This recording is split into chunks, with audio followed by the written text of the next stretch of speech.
Hello, everybody. Today we have a very special guest, Jennifer Dawn, a fellow Canadian, and she is going to talk about different events in her life that pivoted her to become empowered and to take control of her life again. She's a speaker and a published author. Welcome, Jennifer. Oh, thank you so much, Yvonne. I'm so excited to be here. And hello, everybody. I'm connecting with you today from Maple Ridge, BC, Canada, and very excited to be here. So, as Yvonne shared, I'm a published author. I'm a five-time international best-selling author.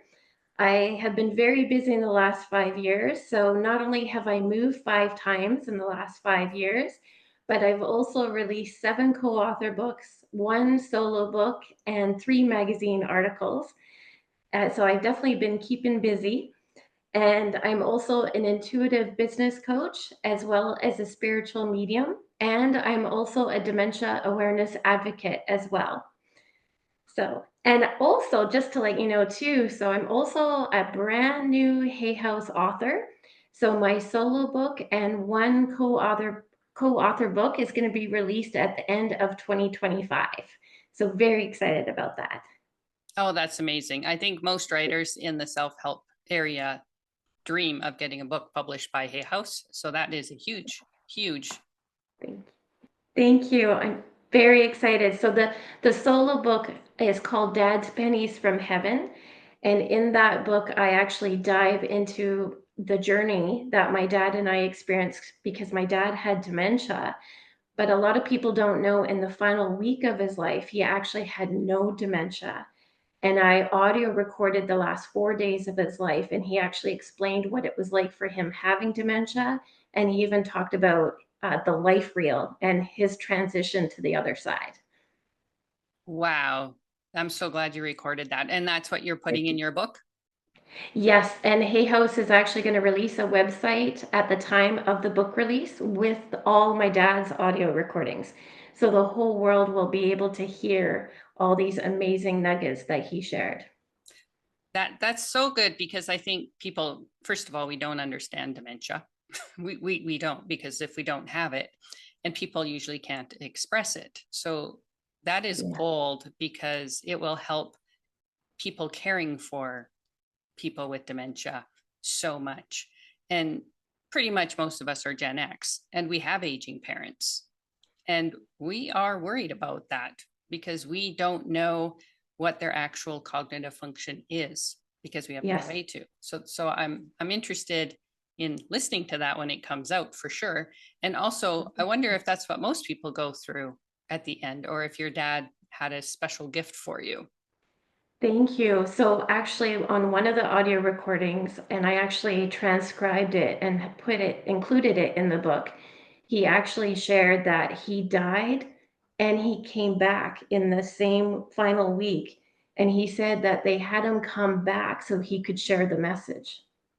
That's extraordinary. Thank you. Thank you. So I'm really looking forward to. I belong to Hay House membership, so I'm really looking forward to that book coming out at the end of the year. Awesome. Thank you so much, Yvonne. Wow. And also, like, who inspires you the most? Would that be your dad, or would that be somebody else? Your dad's just one of the many. My dad is definitely actually one of my biggest inspirations. And even my dad's dad, my grandfather, who I only met once when I was a baby, he actually was also a big inspiration for me because he was a very, how could I say it? Not only inspirational, but he literally left a very positive, strong mark on the family and for me specifically, because he was an entrepreneur. So he had more than one business and more than one successful business that he ran at the very same time. So that was incredibly inspirational for me because I actually have more than one business right now as we're speaking and about to create my third business. So my grandfather was definitely a beacon of light for me, just like my father. So my dad also had more than one business as well. So I think two of them, both of them were very influential for me. And also, I've had a few mentors over the last few years, including Jennifer Jade and Corey Poirier. So, those are two amazing mentors that I have learned a lot from and continue to learn from. Well, those are great mentors, Thank especially you. Corey Poirier. He's amazing. He's phenomenal, and another Canadian. Yes. Woohoo! We're covering the entire country here. Yes. And Okay. Jennifer Jade's a Canadian too. Well, there we go. We're rocking it. That's right. Truly Canadian, eh? Yeah. Sorry. Okay. And then now that you've had so many mentors, I don't know if you'll be able to pick one, but what is the greatest piece of advice you've received? From my dad. So my dad actually shared with me, he actually started his entrepreneur training with me when I was like 5, 6 years old. And I had no idea that I was in entrepreneurship school, but I had enrolled. But I definitely don't regret it. But one of the nuggets of wisdom that he shared with me since I was little is he said it is so important to be kind to one another. And it may seem like just maybe like a generic message, but it's not, because there is so many people, unfortunately, that are not kind to one another. But kindness actually goes a long way.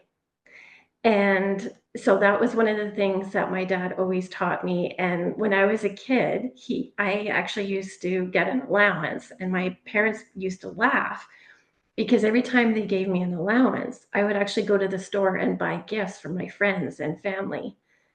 And so my dad's like, okay, I will increase her allowance then because now she'll buy something for herself. But no, no.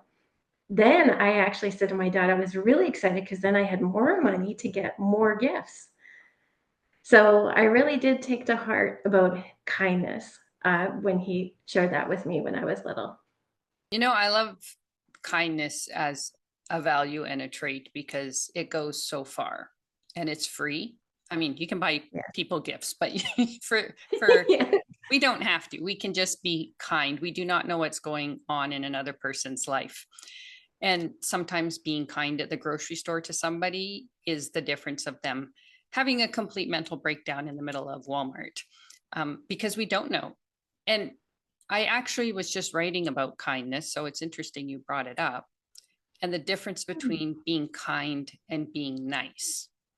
And kindness comes from the heart, and being nice is it's kind of like being a doormat. You're doing it because you feel you have to, you're doing it with an ulterior motive. But people Yes. feel genuine kindness, and it really makes a difference for the receiver as well as the giver. And I hadn't really thought about nice being almost manipulative. Mhm. And that was something that I was just researching. So I think you bringing up kindness is so important, and the benefits of it to everybody. Thank you. Thank you. And what I thought was interesting, Yvonne, I'm so glad you shared that too. And that's awesome that you were literally just writing about that. Is one of the closing messages that my dad shared in his final days was literally going back to one of the first things he taught me as a young girl. And that was about kindness to one another. So he literally shared that on his deathbed as he was going out. So I thought that was interesting. It's kind of like bookends. So at the beginning of my life, he taught me that. At the end of his life, he taught me that. So literally like a bookend. You should get bookends made up that say be Be kind. kind. Yes. Kindness matters. Be kind. Yes, that's right. You could have a Exactly. whole series of bookends Yes. in your third business. Thank you. And what do you think is your superpower?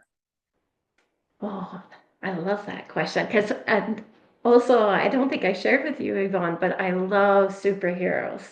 So I've always loved Wonder Woman. I grew up pretending, trying to be Wonder Woman. I even like was doing the bracelets and everything in my room. And so superpower. I think one of my superpowers is able to bring clarity, whether in a person's personal life or professional life, and I'm able to do it in laser focused time. So I actually bring all my superpowers, aka my abilities, I bring all my abilities into it, and I'm able to figure out where things are fuzzy for them and make it crystal clear. So that's one of my superpowers. That is a great superpower to have because so many of us take so long to figure things out. And if that time can be compressed, time's the one thing we can't get back. So you're like So a true. time compressor. That's pretty powerful. Oh, thank you. I love that. Time compressor. Ooh, I love that.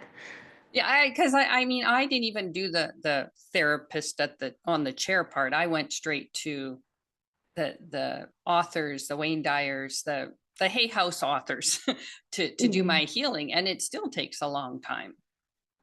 And I realized you really do need somebody, and it's not necessarily a therapist. It can be a coach or a time compressor like yourself to speed up the process. And you see, we see things are the way of how we were brought up, how we were raised, all our limiting beliefs. And you wouldn't see that in us. You would see we have them, but we Mhm. aren't aware most of the time. I sure Right. wasn't aware.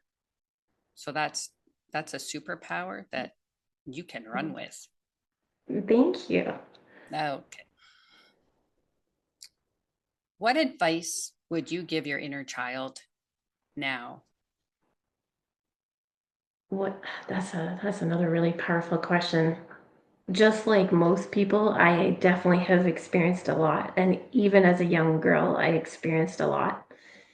So what I would tell my younger self is not only never to give up, but to really embrace who I was and not to let anybody or anything make me feel that I have to be something other than myself, and to really embrace all of who I am, including all of my abilities and my intuitive abilities, and that there is nothing wrong or should feel shameful for having these abilities. That's what I would tell my younger self. Well, I think in this interview, you just told everybody that, and everybody should take that to heart because that's timeless advice. And you're compressing time again. You're Thank using your you. superpower. Thank you. And I've always loved time travel, actually. I've always been fascinated slash passionate about time travel. So that's very Wow. cool. I agree with you because it's like, are we in multiple universes? you know, like, are we jumping timelines? There's so many questions on that, but I don't want to get us distracted because we could go I, on about that for hours. I totally know what you mean. It's like, oh, is that Doctor Strange over there? So, what's a defining moment that you experienced in your life that completely pivoted your path? There have actually been several. So if I was to literally look at my life like on a movie screen and literally see since I was a little girl, there are definitely several several experiences that stand out and would stand out on the movie screen that actually force me to pivot. But it's not a negative thing. So every time that I've had to pivot, even if the experience was incredibly challenging and difficult and I didn't know if I'd get through it, I always did. And one of the first experience that forced me to pivot was actually when I was 17. So a lot of people don't know this about me, but now they will. Uh, so actually, when I was 17, I moved to another province. So I was actually promoted in the company that I worked for. I graduated when I was 17, and I started working for this company right after graduation. What I did not know at that time is that my entire life was about to change in so many ways. And what happened is I was actually captured for sex trafficking. So, what I did not know is not only one of the customers is actually the one that saved me. So he ended up sending an entire rescue group to save me, and they were actually ex-cons. And they actually came and got me back and took me back to BC and got me out of that situation. So I'm very thankful for that. But what I also had no idea is because unfortunately it was not the first time that I had experienced some sort of sexual abuse. I actually went to an sexual abuse counselor, and he decided to actually put me under hypnosis as part of my treatment and therapy. And what he had no idea is that his life, his beliefs, and his career were about to change. And so was my beliefs and path. And I was only 17. So when he put me under hypnosis, I actually started to share with him about a past life. And prior to that moment, I actually used to make fun of people that would talk about past lives. Because at that time, Shirley MacLaine had a well known actress. She had released her book, Bird on a Wire, and she talked about past lives. And so many people made fun of her, myself included, until I actually experienced a past life regression under hypnosis.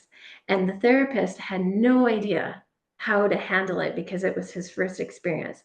And for anybody that's familiar with the works of Dr. Brian Weiss, who is based out of Florida in the States, he had a similar experience, and he writes about his patient because he's a psychiatrist. He writes about his patient, Catherine, and how she literally came into his office one day. He hypnotized her and she started talking about her past life. So when I met Dr. Brian Weiss in person, I actually told him I was a Catherine for my therapist. And we had a whole conversation about that.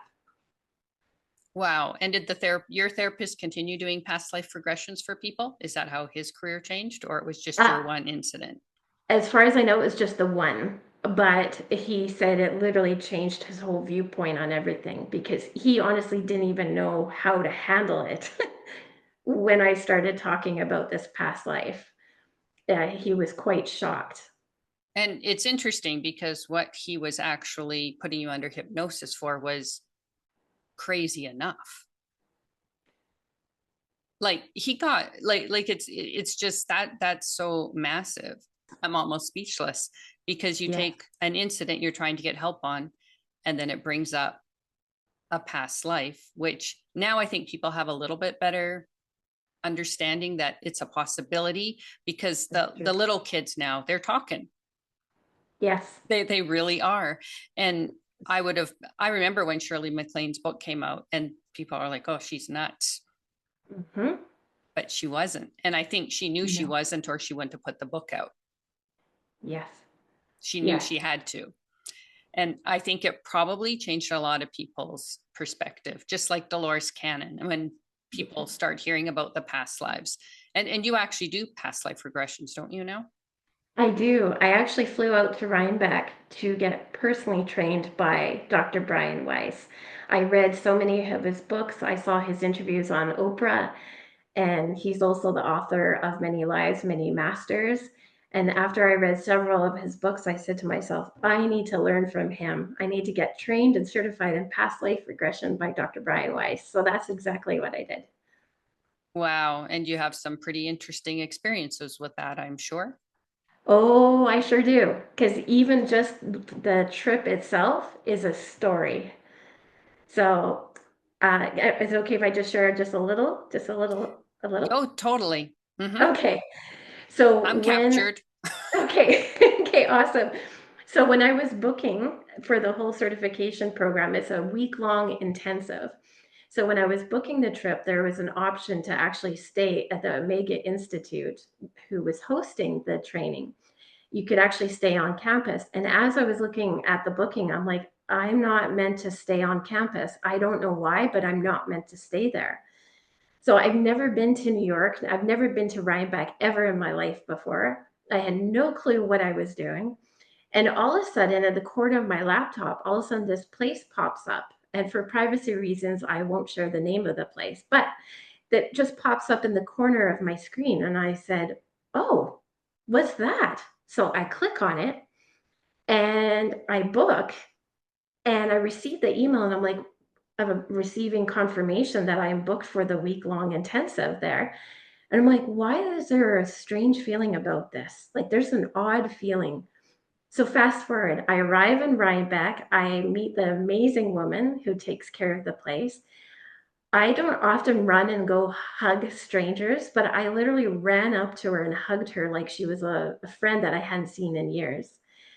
And she asked, who is it that I was seeing for the training that week at Omega? And so I told her, and she goes, you're not going to believe this, but Dr. Brian Weiss and his wife are staying here. I'm like, what? Fast forward, I had the entire week with Dr. Brian Weiss and his wife.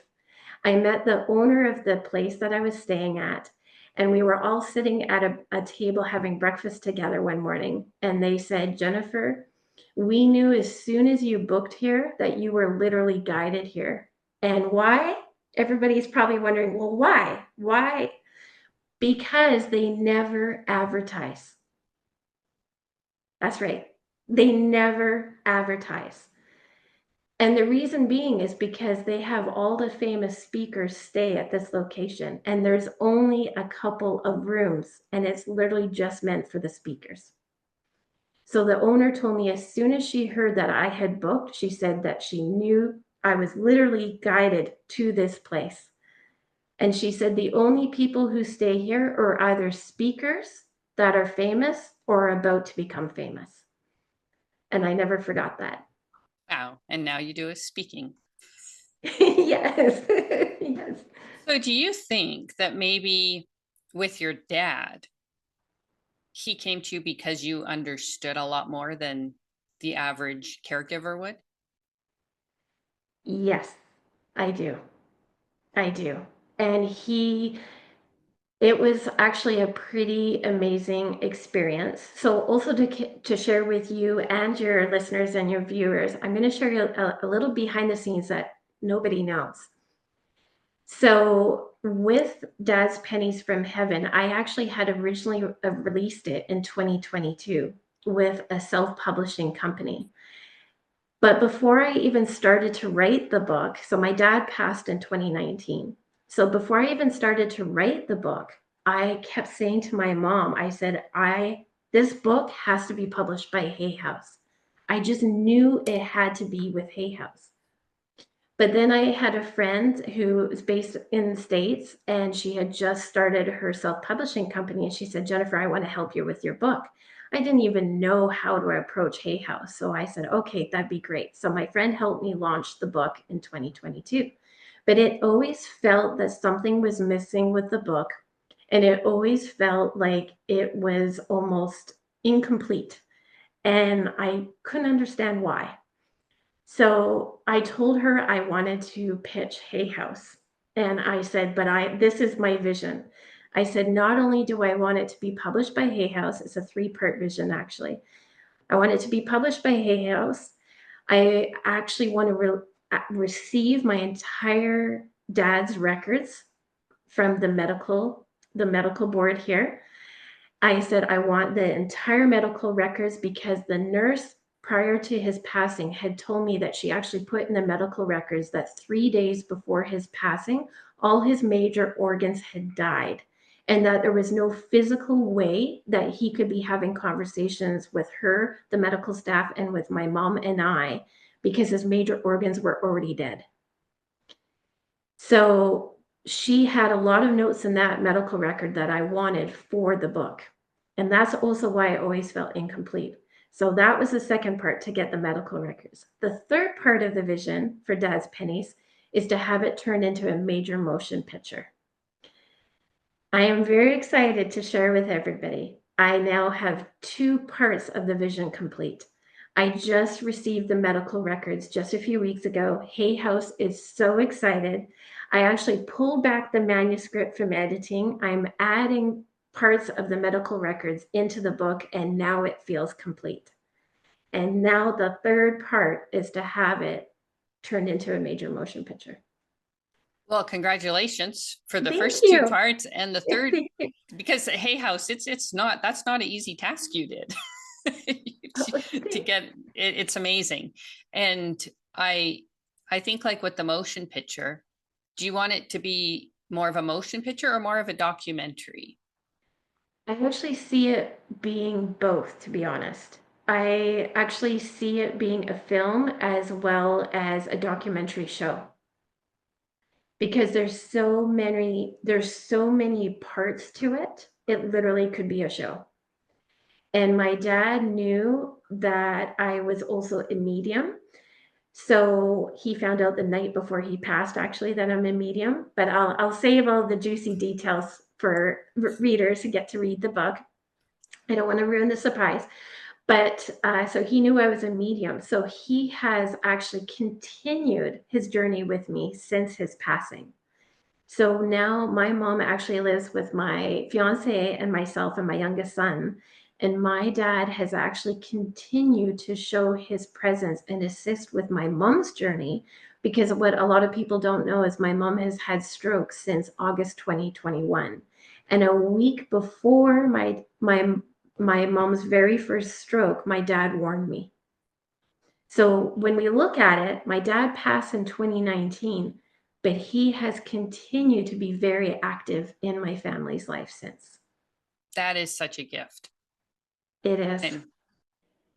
And for him to be a entrepreneur, he's still at work. He is. He's very busy. He was very dedicated.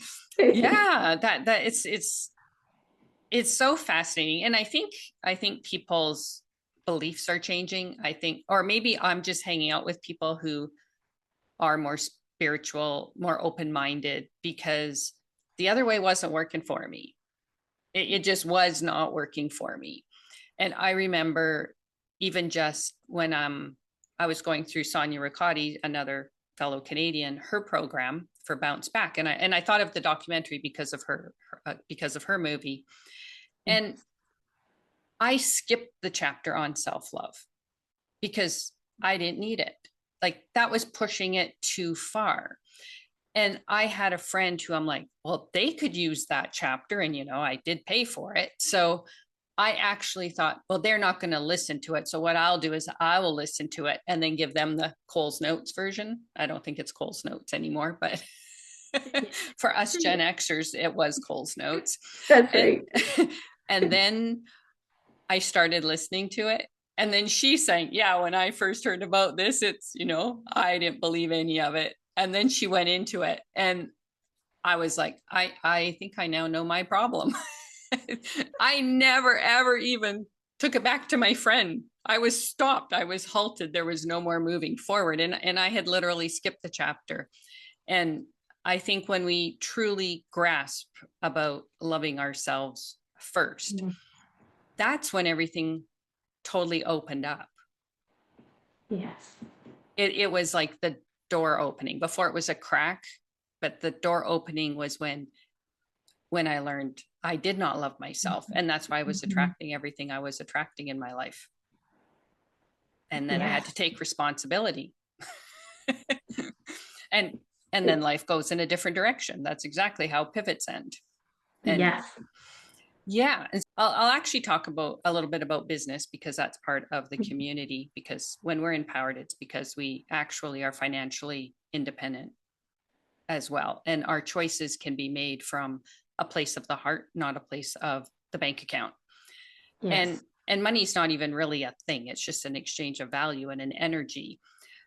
But I find most of the people I interview have managed to take their passions, take their knowledge and their talents, and then turn them into a business. And it's so interconnected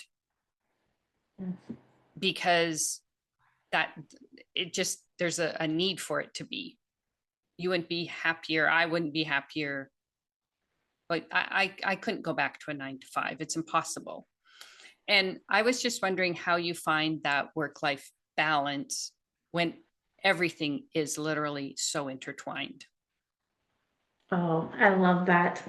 So, such a powerful question. So, for me personally, even though my dad had been grooming me for entrepreneurship since I was in elementary school, I didn't actually take the leap until 2018. So, I had basically 30 years of management and executive management background, training, you name it.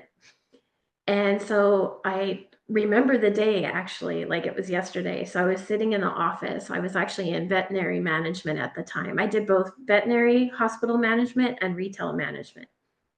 So I was in my office and I remember looking at the stacks of papers on my desk and I said to myself, no, today is the day. I'm giving 2 weeks notice today. It was just like, nope, it's time.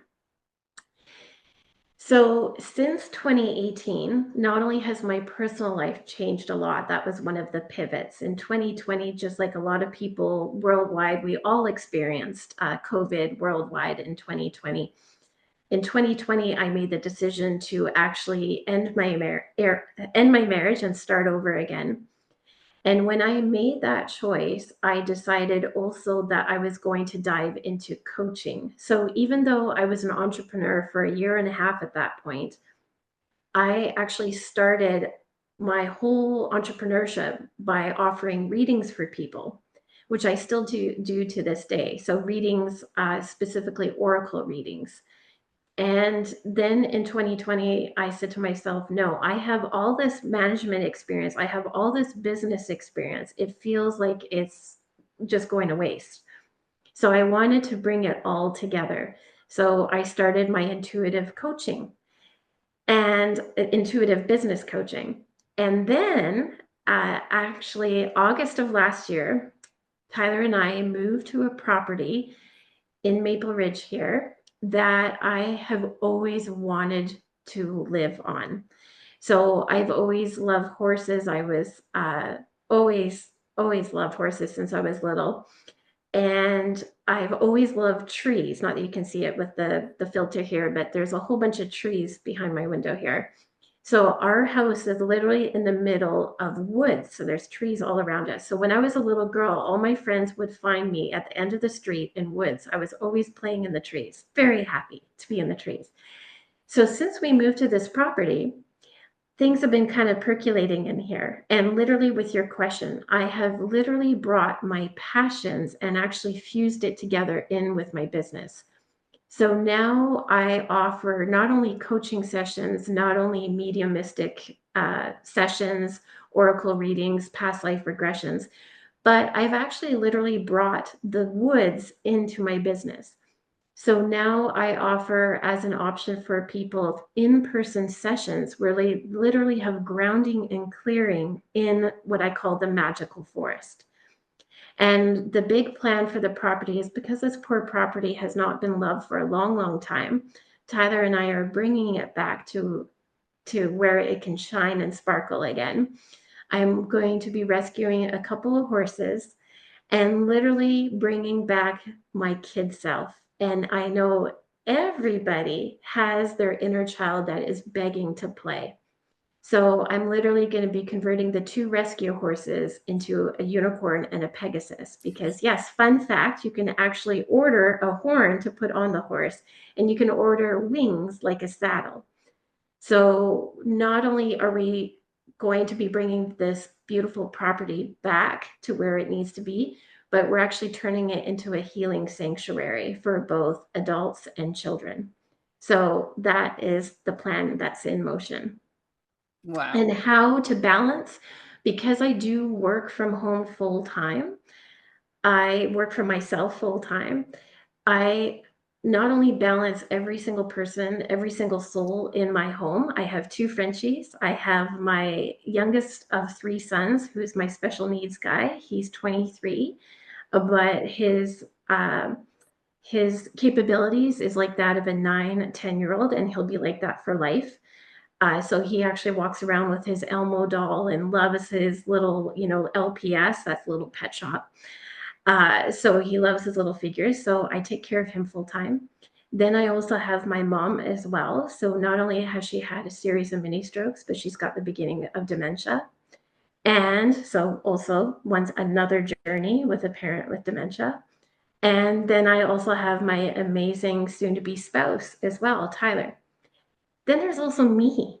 And I also have, as I said, two Frenchies too. So I have all these souls, all these things that I'm juggling just in my home alone, never mind the clients that I'm also taking care of. So you might be asking yourself right now, how the heck do you do it? Well, sometimes I ask myself that. But what I do is I make sure every week, so Tyler and I have date night every week. I also have date time with myself. I also book a massage once a month for myself. So self care is so important because I never used to make that a priority.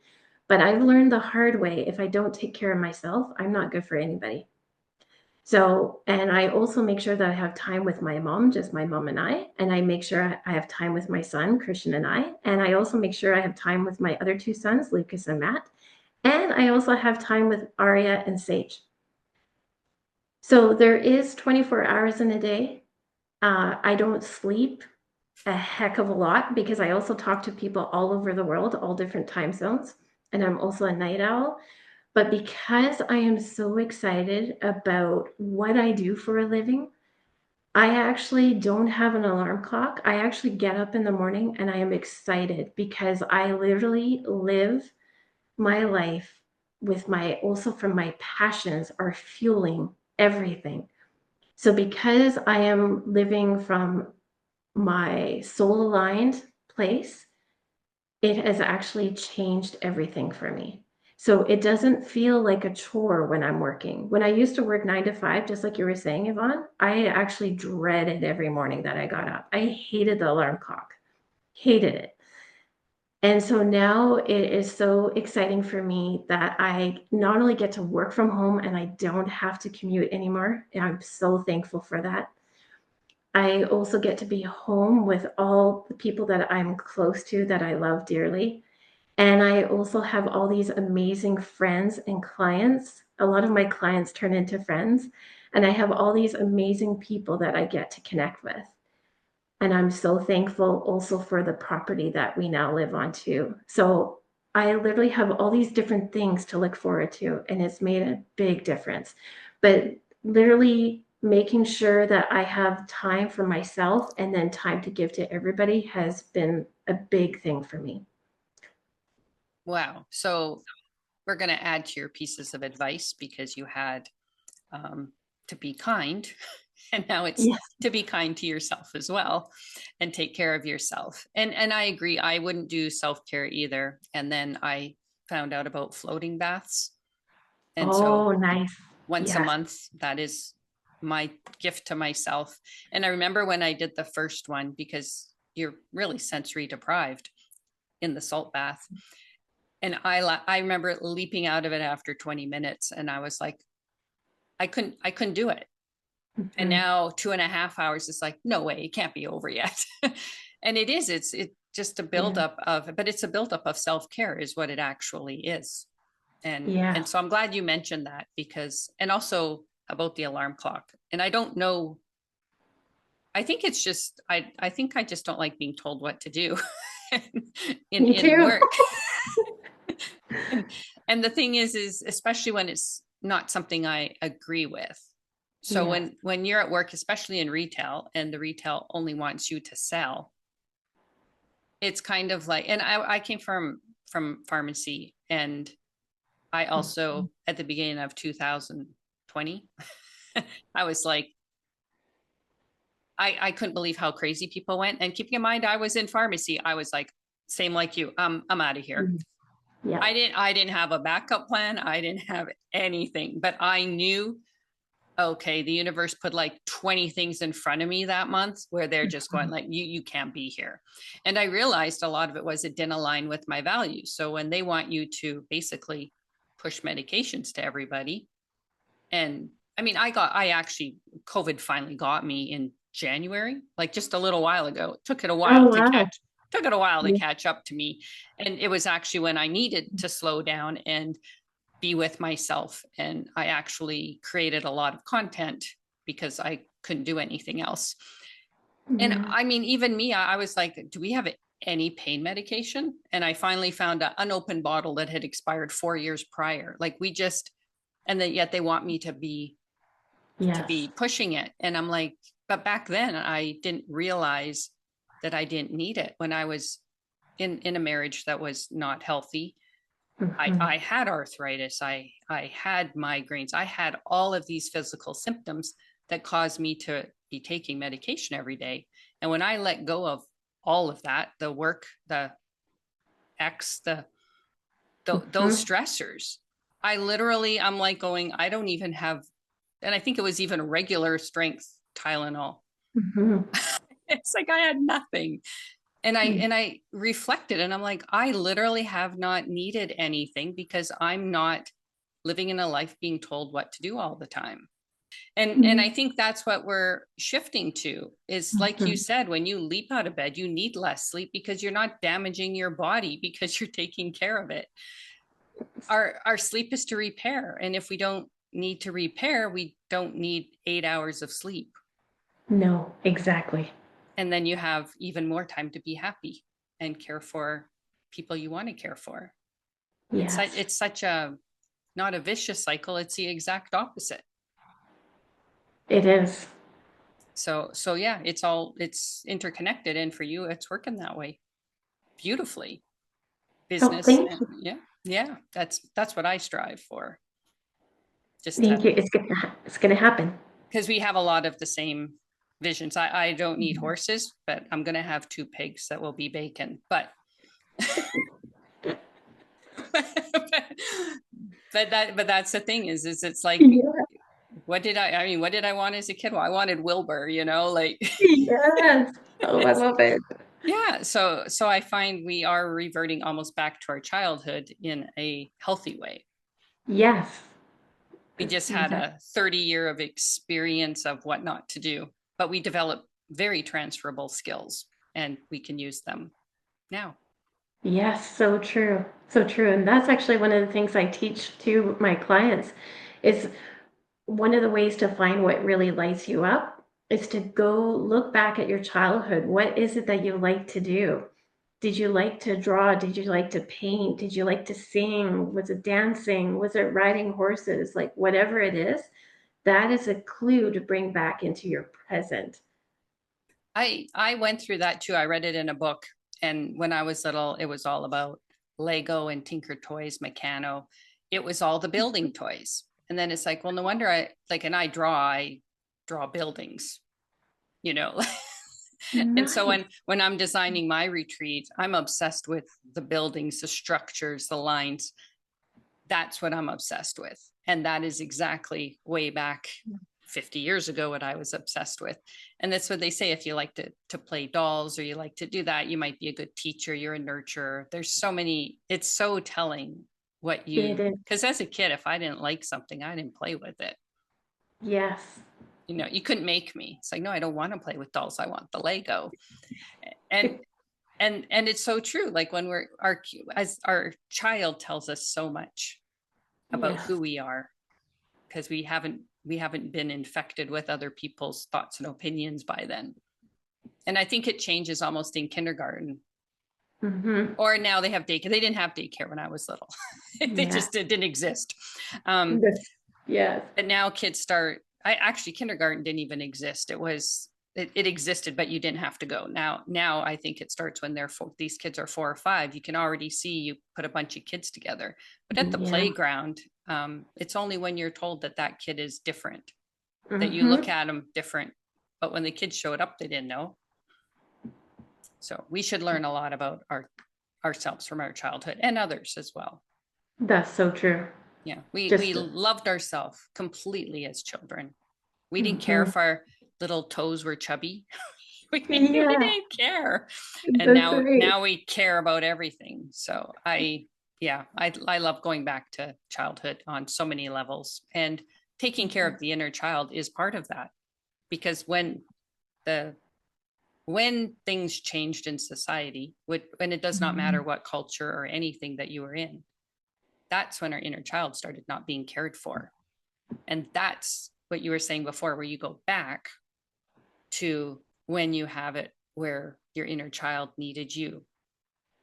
Well, they Yes. needed an adult. The adult wasn't there. So now that adult is you. And then that's when you love that child unconditionally, exactly where they were. And that leads us back to the path of learning how to love ourselves.